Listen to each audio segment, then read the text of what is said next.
Au cœur de l'ambition égyptienne, il y a une institution qui ne se contente pas de regarder vers l'avenir, non, elle le construit, brique par brique. Aujourd'hui, on va s'intéresser à l'Institut de recherche en électronique et à la manière dont il est en train de redessiner le futur technologique de tout un pays.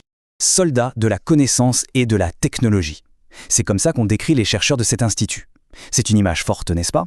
On ne parle pas juste d'universitaires dans leur labo, mais bien de combattants en première ligne de l'innovation, qui mènent une bataille pour le progrès. Alors, entrons dans le vif du sujet. Cet institut, il faut le voir comme un phare, un véritable flambeau qui éclaire la voie pour la science, pour la société et pour l'industrie égyptienne. Sa mission est très claire, c'est une institution de recherche appliquée.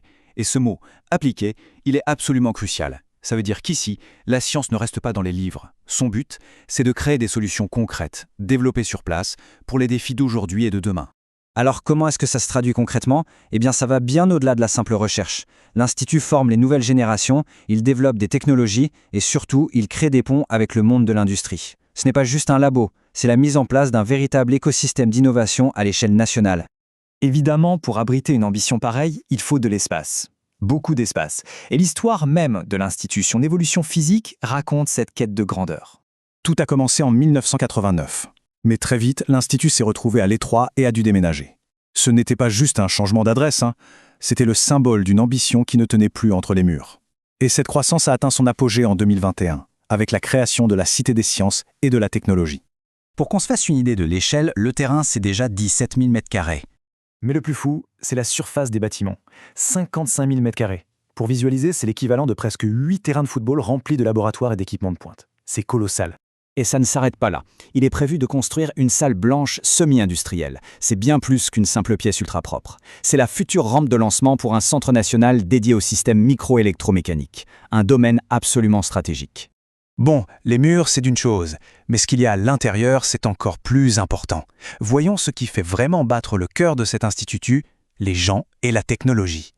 L'expertise est répartie en 7 départements. Et quand on regarde la liste, on voit tout de suite que rien n'a été laissé au hasard. Ça va de l'énergie solaire à l'infiniment petit avec la microélectronique. C'est une véritable cartographie des technologies d'avenir.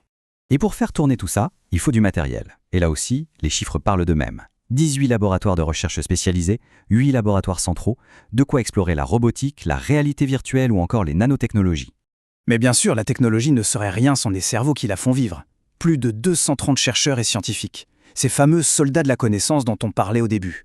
C'est eux la véritable force de frappe de l'Institut. Ok, on a donc les cerveaux, on a les labos, mais la question c'est comment est-ce que tout ce potentiel se transforme en produit, en solutions concrètes, en entreprise. C'est là que la mission appliquée de l'Institut prend tout son sens. Le chemin est très bien balisé. Ça commence par une idée scientifique. Cette idée est transformée en une solution pratique qui donne naissance à un prototype. Et si le prototype est concluant, il peut devenir une start-up.